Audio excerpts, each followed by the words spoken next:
Good morning, everyone. We are ready to begin.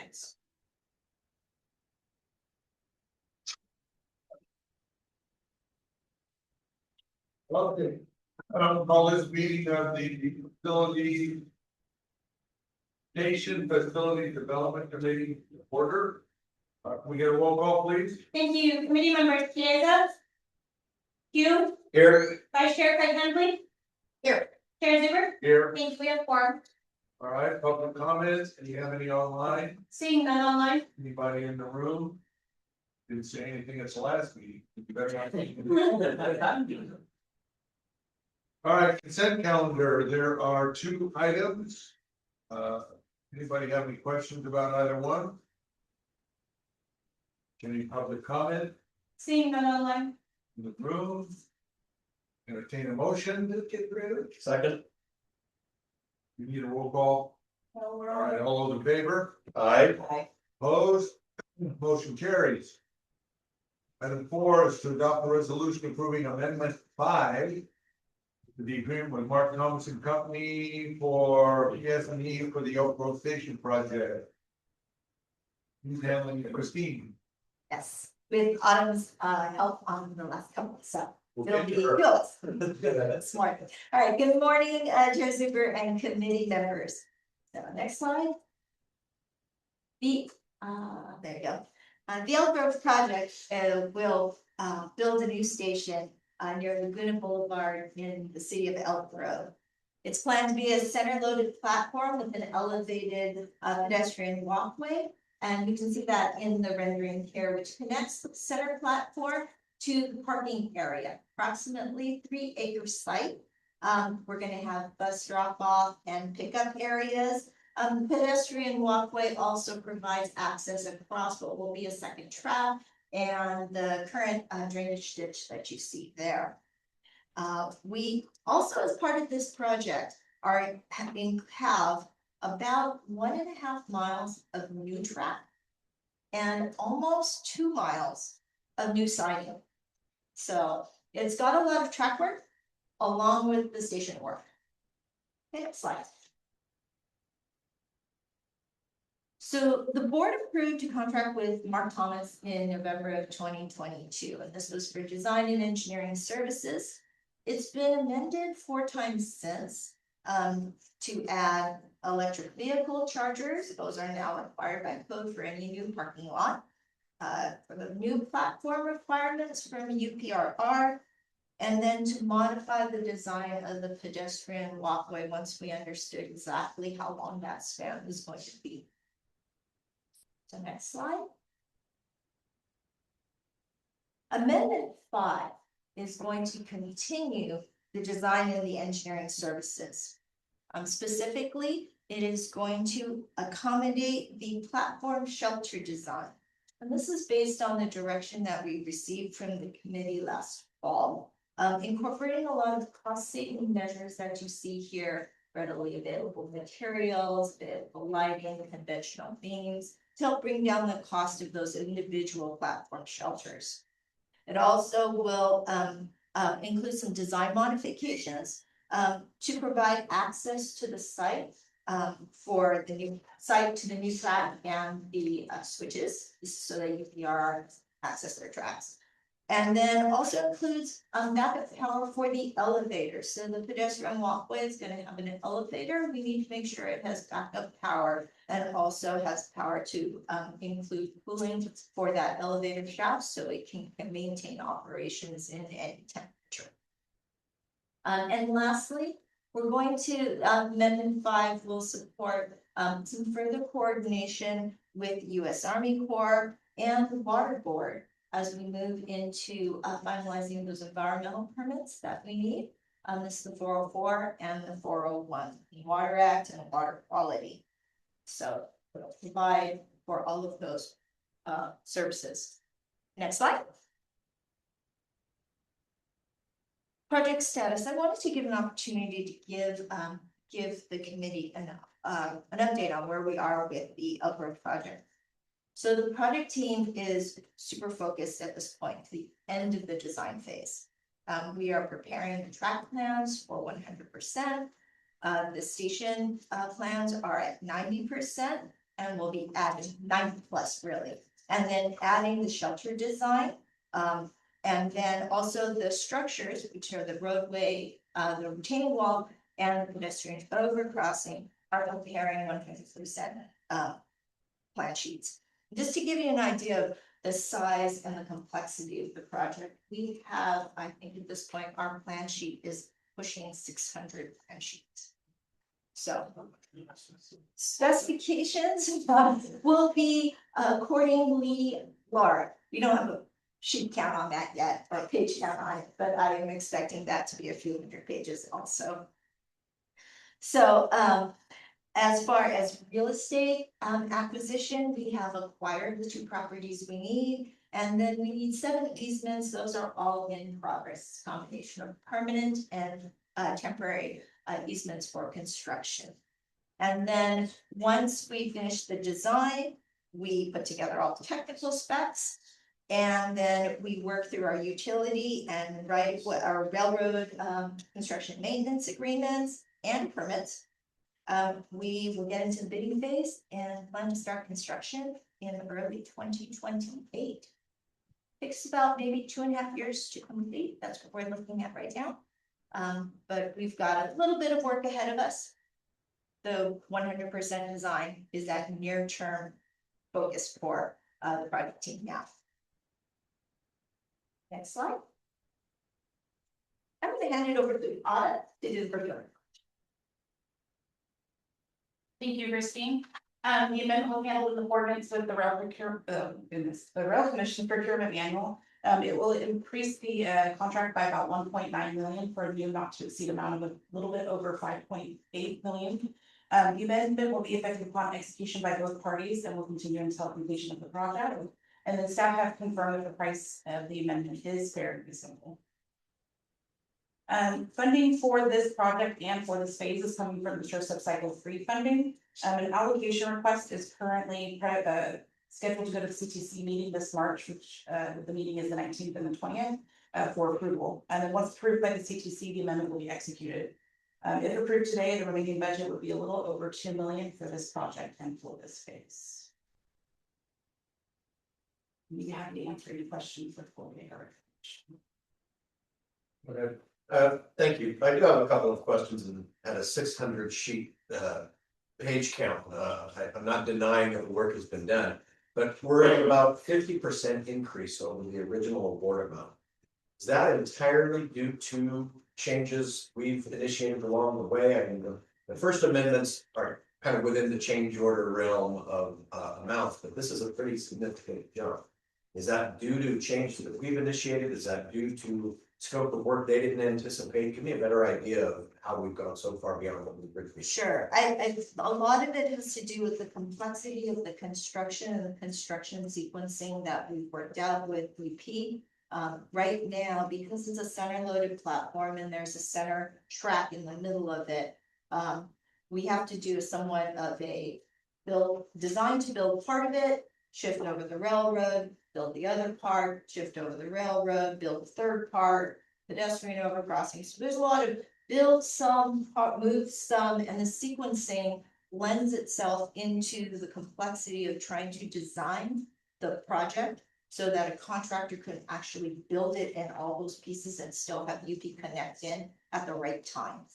Okay. So that level of complexity has really kind of up the effort that's needed to document or put onto the plans, and then also to the effort that it takes this design team and our project management team and my time and my team's time to make sure that this becomes a biddable, buildable project. Okay, and so I guess my question then is that complexity come to light later? Was it not anticipated at the time of the original bid proposal? I think as we got into the design and as we got past 30%, it became apparent that this was going to be more complex than we had originally thought. Gotcha. A lot of our EIR had kind of placed that this is what we want to do, but not necessarily how to do it. And once we got past that 25% concept design and then the site walkthrough with UP and then nailed down kind of 30%, that's when we really started talking about, well, how are we gonna build this? Because this project is intended to be built and can maintain continuous operations, rail operations at the same time. So we wanted to design it in a way that we stay out of the clearance zone, still have to have flagging. We don't have to keep stopping every time a train goes by. Yeah. And so that really, that's really been a lot of what has unfolded Yeah. over the last couple of years, and that understanding of how much is gonna go into design and into the construction, so that we can achieve the station that we want, the track that they want, and not disturb or minimally disturb the operations of both ours and theirs. Gotcha. Thank you for that explanation. That's helpful.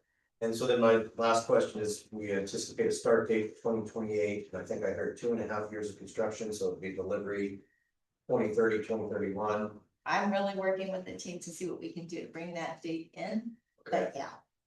And then how does that coincide with the overall shift of operations of San Joaquin Rail or Gold Runner service over to that new subdivision? Silk Road is one of the last projects that we intend to, Last, is that- it will finish the last, yes, so you'll see, some of the other ones start much earlier. Okay. Our midtown. How it is. Like how we're in there? Well, there's still a few things for us to work through, but the ones that we are looking at that have already gotten to 100% design are Phillips siding, Del Paso siding. Midtown is approaching that 100% mark. In fact, even a little closer than this one. And so we anticipate, we still have a little bit of work after the 100% before we can get to construction. But we see those ones coming up pretty close. And I think you had it in the, yeah, it was in that slide, but the slide that showed kind of what we were anticipating for construction starting in 27. Michael, just to follow up quickly, so, about $2 million left in the budget. Yes. Anticipate, what do you anticipate with that? And then the follow-up question is 100% construction drawings to UP, are you fairly confident that they're not gonna come back with required changes? No, So that brings you back to the budget and any potential changes, so. We've incorporated. Pause for a moment. We are incorporating at this point all of the comments that 90%, which at this point is the world of comments that we expect from you. So our 100% is essentially a cleanup on all of the pages for all of their comments and to incorporate them. We don't, as far as I know, we don't anticipate any additional technical requirements. But if it is their railroad, so. But yes, this is the amount that we are looking to finish the design and also take us through the. Okay, so the 2 million is adequate to finish the phase. I have one question. Sure. Somewhere in there, it was mentioned that part of the project involved additional track. Is that? I assume there's a track there already, so does that mean double tracking or we're extending track? It's double track. It's right Double now track. only one track.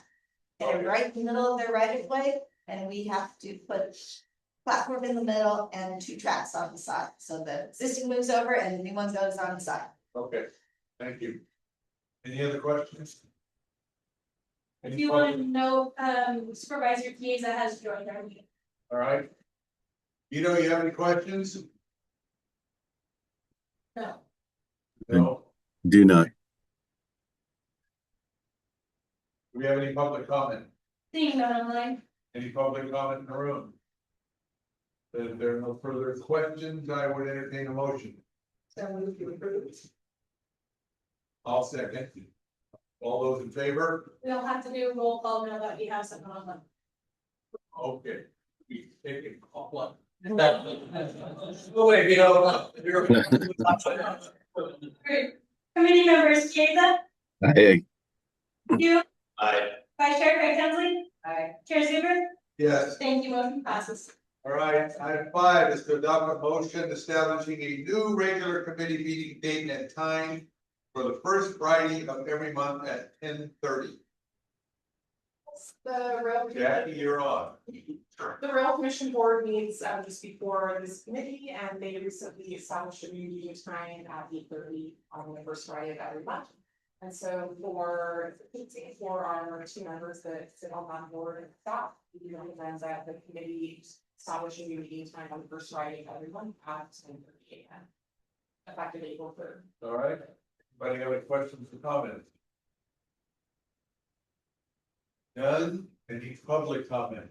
Seeing none online, Any public comment in the room? You guys can handle that? All right, then I would entertain a motion. Second. Have a motion and a second. Roll call, please. thank you. Committee members, Kiesa, Aye. you, Aye. Vice Chair Craig Hensley. Aye. Chair Zuber. Yes. Thank you, motion passes. Right, item 6 is the Valley Rail update. Okay. Lopari. No? David and I are gonna tag team this one. Ah. I'll start us off with David is going to take the second half. So first we'll start with an update for the full committee. As the committee goes back in your January meetings, provided staff with direction to focus on Valley Rail North for program delivery. For the committee members that don't serve on the commission, just for your information, this morning at the commission meeting, the commission is unanimously to concur with that recommendation. And so now staff has clear direction, both from the committee and from the rail commission around that direction. So what we will go through today is a little bit of framing around the work that staff has been doing since the committee provided that direction, and the framework by which we will define and develop the full program delivery for the northern part of the Valley North program. So what you're going to see today is really our approach to how we're going to implement from here. As we were talking about this internally, we talked about this covers what we're going to do from the committee's action in January, the commission's action today, to get us all the way to when that first train runs. We are very much focused internally around how do we start new service and how do we get to the point where we can start new service. So our orientation is, of course, projects and groundbreakings and construction, and all the things that go into that. But our end game is how do we get to the point where we can run that first train. So what you'll see here is how we're looking at the program on a project level, on a project delivery level, but also how do we prepare ourselves to start that first of service, that first of extension. So that's what you're gonna see. So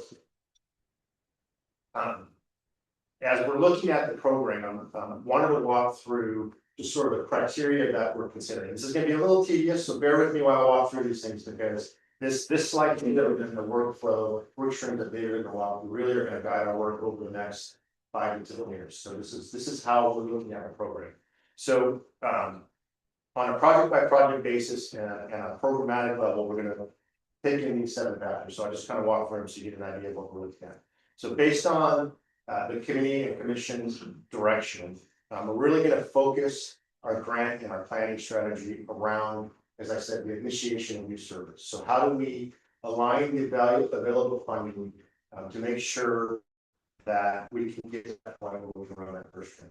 So this is how we're looking at our platform. So as you'll see, as we bring in later meetings to the projects we're talking about, certain projects unlock certain types of service and certain service models. And so as we're going through doing this program delivery, we want to make sure that the program of products and the order in which we're delivering them gets us to that place where we can start that first train. So that's how we're looking at it.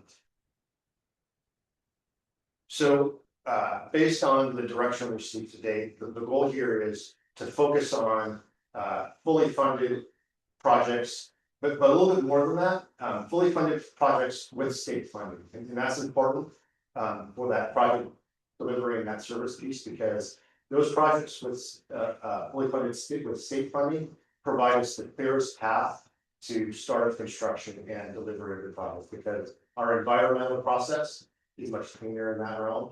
And so we not only want fully funded projects, we want fully funded projects with state money for this initial group. That's how we're going to get to the start of service.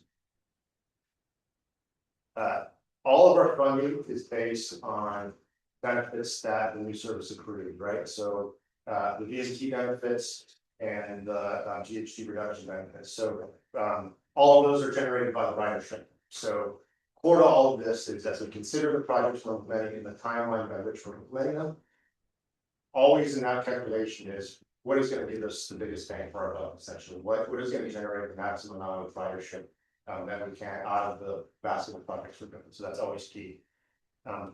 All along, we need to really make sure that as we take these steps, that they're delivering foundational elements of the overall program, so that we are not only like laying the groundwork for the full implementation of the Valley Rail program, but also we're demonstrating to the public and funders that here's what this can be, and we have the ability to implement. And so all along, we're going to be making sure that we're delivering projects that add a piece of the puzzle that's critical for moving forward. This relates to the ridership, right? So as we implement projects, we need to make sure that those projects and the basket of projects that we do are bringing meaningful new service, and meaningful new service in ridership, of course, but also in the connectivity that they create. So that's a very important lens, because that's what we're promising to our stakeholders in our community service. Like we're providing you with new access, new levels of services. So we want to make sure we have that.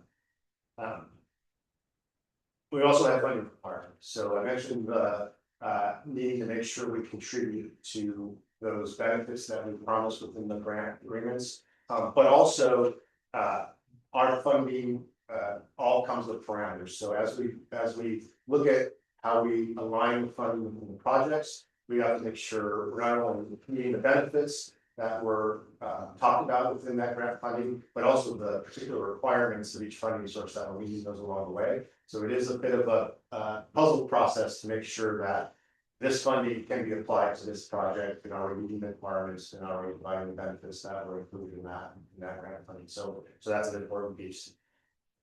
And then this one gets some questions I think you already started asking, which is what are the risks? Like what keeps you from getting there? And so as we look at the initial group of projects, we are assessing each project by what is the risk for us actually completing this project? Like what stands in the way of us getting from the design through groundbreaking through project delivery? Like what are the things that could come up that could create issues for us? So we can never fully eliminate that. I wish we could. I wish I could say, starting date, X amount of years from now, we're going to open, but there's inherent risk. But our effort here is really to look at the projects from a really hard lens, and how do we manage that risk? Whether it's environmental approval we need, whether it's a funding we might lose, whether it's steel prices might go up. There's all manner of risks on each of these projects. We want to make sure as we go through on the project delivery, we not only catalog those and understand those, we're tracking them as it goes. So if we run into a hiccup, we know it as early as we can adjust on the fly.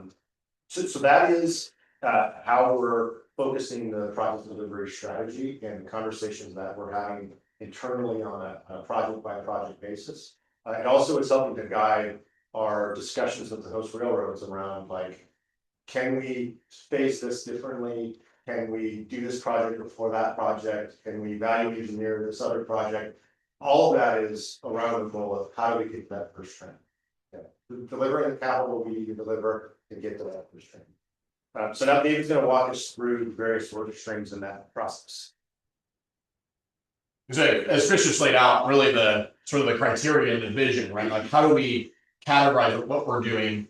Well, certainly what comes alongside that then is how is staff organized to deliver it?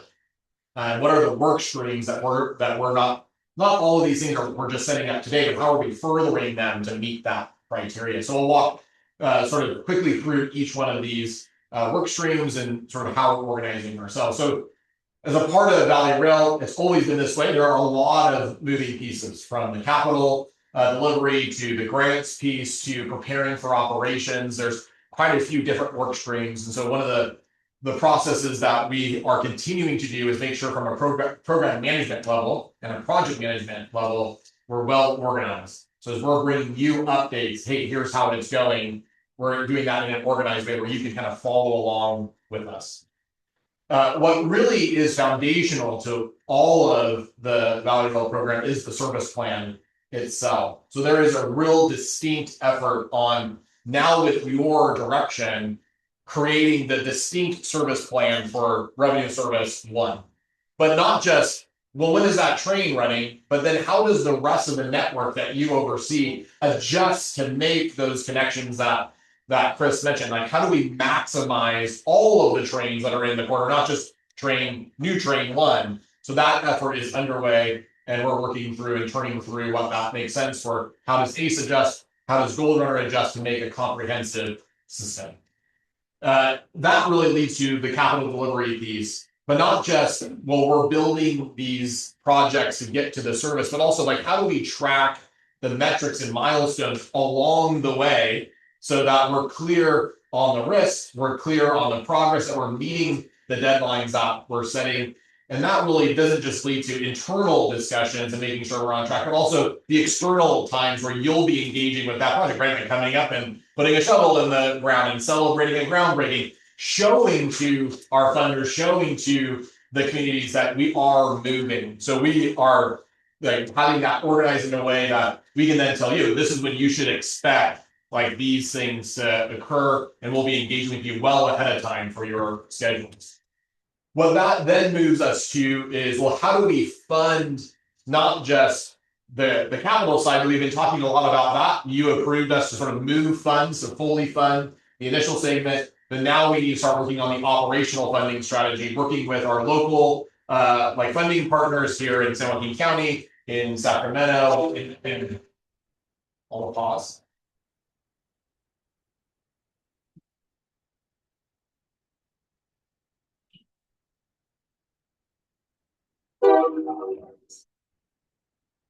Stop that.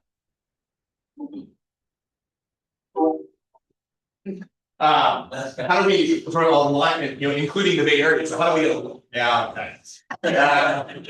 how do we align all of our operational funding partners and then be prepared to support that? We have time, like, to put those pieces in place, but we do want to have a clear strategy, like on how we're going to do that. And then this also includes continuing down the path of how do we get the grant funding to fund this out, right? That's not off the table. That's very much at the forefront of our mind. And I actually have a slide later that discusses, well, what are some initial ideas like on that?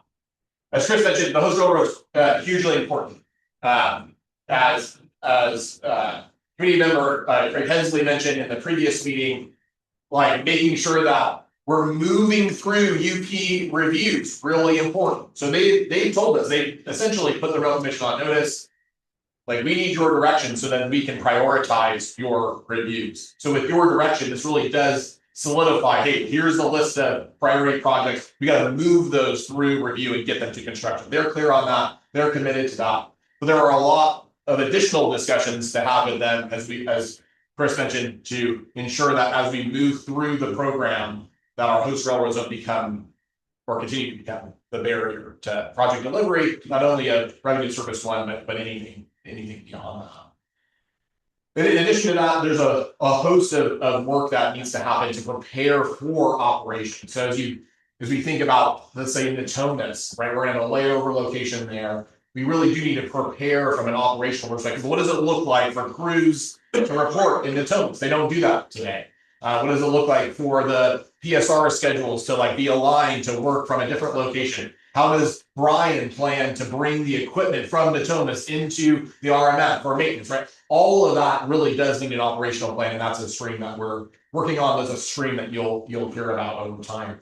Then really underneath all of this and over all of this is a clear communication plan not only in the way in which we're updating you, the committee, we're updating the commission and SJRRC, but also how are we making sure that all of the stakeholders and all of the communities are clear. And really, like, this has been our commitment, like, as the Rail Commission, is to be the people who show up in the community, even when we don't have to be the greatest news to share. So we do have a clear communication plan. There's a communication plan that is going to be kicked off. Well, already was kicked off, but it will continue over the next few weeks to let the communities in the South know what actions have been taken. What does it look like from their perspective to show up answer the tough questions, and be there to receive those, as well as to communicate ongoing like what's happening. And then there'll be a much larger communication plan as we move through project delivery on keeping everyone up to date on where we're at in the South. Clear communication plan on how we're doing, like on the grant strategy and how we're performing in some of those grant opportunities, like eliciting their support. So for that. So all of these really come together to get us to revenue service, right? That is the focus of staff, like getting trains running. So at your next meeting, what you'll see is sort of like a building off of that sort of work stream and sort of the criteria approach. So you'll see, again, we'll bring back to the initial program of projects. We'll bring the list back. I think Chris and I discussed it might be helpful to do some reorientation of some of these projects, right? Because it's been a while since we talked through, like, well, what exactly is it in Natomas? What exactly is it in Midtown? And give you a sense for like, okay, this is what kind of the project looks like. This is where we're at in that phase. And then how those projects align with the criteria that Chris laid out. Are we checking the boxes that we said that we're going to check? And then as we're checking those boxes, are there any risks that we need to make you aware of? And then some of those initial steps to getting from like what are some of the near-term milestones that you should expect from us and from the program? So we'll bring that back to you next meeting. From a funding perspective, I do want to highlight this. So a big portion of this realignment, this focusing on the North, is ensuring that we can fully fund the initial set of projects with state funding. So we did have a meeting with Caltrans and CalSTA where we relayed to them your direction to us. We talked to them about, hey, we're focusing on the North. We need to move some funds from other projects, other phases into these projects to fully fund them. And they have a big part in supporting us in that process. Overall, the conversation went really well. They were aligned with us, like on that priority, understood where we were moving and their portion of helping us get to that goal. And so that is something that will continue like over the next month or so as we need to make those reallocations of those funding moves. At the top of this slide, you'll see these are some funding programs that we are already identifying for future funding for Valley Rail. We know that there's a much larger vision that we do need to realize the full vision of after we get to revenues from this one. So FRA's Corridor ID program, FSP, and CRISI are programs that we're looking at for funding for Valley Rail North in the future. And you might say, well, why would you not use those for South? Well, it's because in the North we have Gold Runner service, and so intercity service has other funding sources than commuter or regional service. So the A service, like the Valley Rail South, not eligible for those funding sources. So we'll have to be smart about how we apply for those funds. The last three here, so the CIG program, BUILD, and LPP, those are already identified for opportunities for Valley Rail South. So we're talking to those program managers. We're talking to those agencies to understand, well, how do we get kind of in the pipeline? What are the best way to position Valley Rail South for success, like in those funding programs? And as those discussions move forward, we'll bring back to you a funding update, and you'll hear kind of like, well, how do we stack up against like who else is applying for those programs? But very important. And then from the next steps, what are we doing in sort of between this meeting and next meeting? Well, we are, as I mentioned, continuing to finalize that funding alignment with the state. We do need to get those dollars moved so we can move on the North. Continuing the host railroad discussion, we do have a few things that we need to finalize, like with them. We definitely want to memorialize what we are doing in revenue service one, so that there's not any surprises like coming down the pipe for you. So that's something that Chris and I are very focused on. And then, as I mentioned before, really activating that communication plan, relaying to the communities, especially in the southern part, Modesto, Ceres, and then even beyond into Atwater, Livingston, and Merced, like what are the near term impacts to them, but also what are our long-term strategies for getting service down to them. With that, Chris. We'll take questions, but I did want to show if Ariana can help me here. Yes. Because the commission saw this slide, but I think it'd be helpful for the committee to see this slide, which is the project progress made slide. Just, I think Supervisor James, this is response to the question asked in the earlier item. This just gives you a sense of, considerable work has already been done and accomplishments have already been checked off. And we have a lot happening in terms of both project initiations, groundbreaking, those sort of things in the next 2 years, and also project completions. So this just gives you a snapshot. Obviously this timeline goes out from here, but at least a sense of there's going to be a lot of activity in the next 2 years that you're going to see in a real tangible way. And with that, thanks everyone. Supervisor Chiesa has his hand raised as well. Thank you very much. So I love this. This is nice to see it on paper. Make sure everyone gets the slide deck. And I like that we're identifying for specific projects where we're going to apply. The congressionally directed funding requests are due by Friday, usually to the congressional offices. Have we submitted any of those? Yeah, we have not, and the reason is those, the level, the limit of those requests are not really large enough for us on this project. The cap on it is pretty small, and so it just doesn't. It's just not a great avenue for funding for this scale of a project. You really have to go with the bigger grant funding projects. You just can't. The way that program is set up and the way that works, the funding amounts just aren't big enough for this type of project. Okay, and I also want to thank David for coming down and having a meeting yesterday, getting the word out as to where we stand.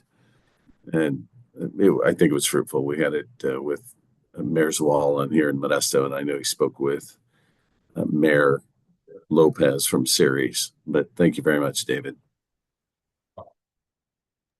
I want to follow up on something we talked about at the commission earlier. This is, I put it in the communications plan, but I think it goes beyond that.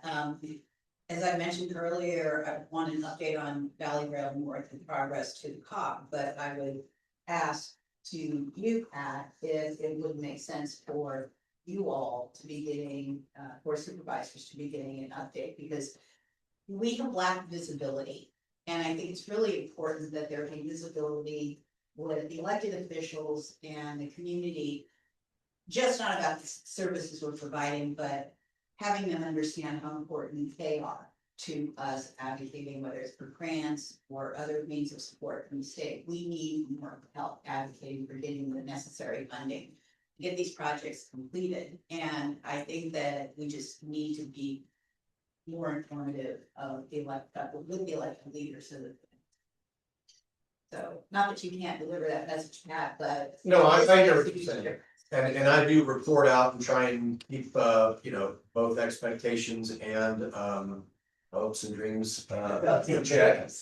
But I think that might be a good idea. I don't know that the Board of Supervisors would be the right body, because I think it's more of a regional. And so whether that's at the Sacramento Transportation Authority or at SACOM or even an RT, that might be a good idea to have a presentation to kind of show where we are and what anticipated service delivery dates. That might be. Absolutely. We very much appreciate that, and we're happy to do that. David and I struggled with that, where to put that communications and his work stream, because whether it's at the top or at the bottom, and we're like, but really it is before, during, and after, right? And it's sort of throughout. So we recognize that as the supervisor keys, and we've already been out, because we know there's a lot of sensitivity around us, so we're already doing that now. But with the commission's action today, that gives us that's the process step for us. Now we can pick what you're hearing in that presentation, start getting word about what our plan is. The information around that as we move forward, particularly in your meetings, is going to get more and more detailed. Like here are the projects, here is stuff. I'm sure the timeline you noted that I said earliest, I didn't give you the date there, right? So I know you saw that. We'll get there. But what we wanted to do today is just make sure that the way we're thinking about this and the way we're planning this is the way you want us to plan about it. If there are criteria that we've not listed or work streams we've not called out, you know, this is where we would take your guidance and say, please make sure you're looking at this. Just one question, is you and I talked previously about out years forecasting. So where does that fall? I mean, I know obviously there's funding, we're going to be looking for grants and so forth, but just kind of forecasting, because you know, those costs go up, materials the further out we get. So I think we discussed, you're gonna be looking at a 2 or 3 year forecasting for these projects. Yeah, we're Christine's team is building out a multi-year capital improvement program that this will be part of. So that we're not just looking at what's gonna happen this year, we're doing that long-term look. You know, obviously, the farther out you go, the more, you know, hopes and dreams it comes, but we're really understanding what the roadmap is, so that is definitely part of this. From a internal orientation and the way we'll talk about this, our planning, specifically the planning around timelines, is going to be focused on what we're calling service expansion 1, service expansion 2, and so on. Because for us, it's really important that we keep that focus not on groundbreakings, because groundbreakings isn't service, not on ribbon cutting, because ribbon cutting isn't service, but really on how do we get to service. And so we'll start bringing you the way the program will be oriented is around those service expansions. Of course, within that will be all the milestones. When we go to construction and when we complete construction, and all the typical things you'd see. But the end goal in it is always going to be around when we achieve service expansion 1, then we achieve service expansion 2. That's what we're looking at. Anything else? This is the time. Do we need public? No. Anybody have any questions? All right, thank you, gentlemen. Next item is committee member comments. Anybody have any? You're all commented out. Vito? Nope, Got it? no comments. All right, and that brings us to the best part of the agenda. Item number 8 is adjournment. We will adjourn to the next meeting on April 3rd at 10:30 a.m. Thank you all for attending. Have a great weekend. You too.